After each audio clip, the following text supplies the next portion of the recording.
রাজশাহী বিশ্ববিদ্যালয় কেন্দ্রীয় ছাত্র সংসদ রাকসু নির্বাচনের মনোনয়নপত্র বিতরণের শেষ দিন আজ।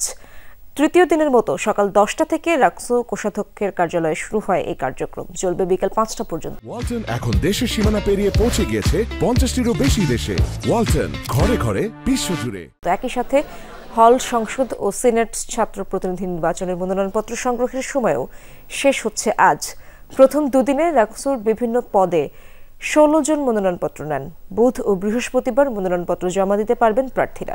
শিক্ষার্থীরা বলছেন, রাকসুকে অধিকার আদায়ের প্ল্যাটফর্ম ও গণতান্ত্রিক চর্চার কেন্দ্র হিসেবে গড়ে তুলতে তারা নির্বাচনে অংশ নিতে চান।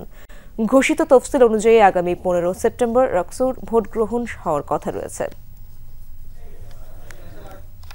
দর্শক, এ বিষয়ে আরো জানবো আমার সহকর্মী তারেক মাহমুদের কাছ থেকে। তারেক, সকাল থেকে এখন পর্যন্ত কতজন মনোনয়নপত্র নিল, একটু বিস্তারিত জানতে চাই আপনার মাধ্যমে। ইশরাত, সকাল থেকে এখন পর্যন্ত মোট 15 জন কিন্তু মনোনয়নপত্র উত্তোলন করেছে। এর মধ্যে স্বতন্ত্র ভিপি পদে 2 জন এবং স্বতন্ত্র জিএস পদে 1 জন প্রার্থী সেটি কিন্তু মনোনয়নপত্র তারা উত্তোলন করেছে। এবং সকাল থেকে আমি দেখতে পাচ্ছি গত 2 দিনের চেয়ে আজকে কিন্তু বলা যায় যে উৎসবমুখর পরিবেশে কিন্তু যারা মনোনয়ন প্রত্যাশী রয়েছেন তারা এসেছেন, মনোনয়নপত্র উত্তোলন করছেন। আমরা একটু কথা বলবো। একজন মনোনয়নপত্র উত্তোলন করেছেন। আপনাদের আসলে নির্বাচন কমিশনের কাছে চাওয়া কি, প্রত্যাশা কি, এই নির্বাচন নিয়ে কি ভাবছেন? ধন্যবাদ। আমি স্বতন্ত্র প্যানেল থেকেই বিজ্ঞান ও প্রযুক্তির সম্পাদকে আমি মনোনয়নপত্র উত্তোলন করেছি। আমি তোফাইল আহমেদ তোফা। নির্বাচন কমিশন হচ্ছে আমাদের ভরসার জায়গা, আমাদের সাধারণ শিক্ষার্থীদের ভরসার জায়গা আমাদের প্রশাসন, তারপরে নির্বাচন কমিশন।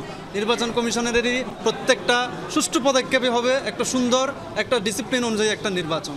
আমরা চাবো আমরা স্বতন্ত্র প্যানেলে সাধারণ শিক্ষার্থীদের আমাদের যে একটা স্বতঃস্ফূর্ত একটা অংশগ্রহণ, সেটার সাথে সাথে আমাদের যে রাজনৈতিক দলগুলো আছে তারাও একটা স্বতঃস্ফূর্ত অংশগ্রহণ করে নির্বাচন কমিশনও যেন তাদেরকে যথাবিধি বিধি যেগুলো আছে, নিয়ম যেগুলো আছে, তারা যেন এগুলো মানে, সেটার প্রতি সম্মান প্রদর্শন করে, আমাদের এটা চাওয়া থাকবে।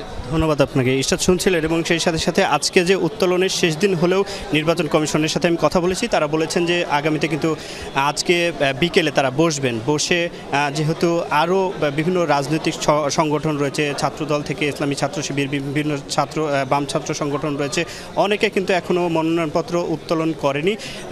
সেক্ষেত্রে আরও যে সময় সেটি কিন্তু আরও বাড়াতে পারে নির্বাচন কমিশন।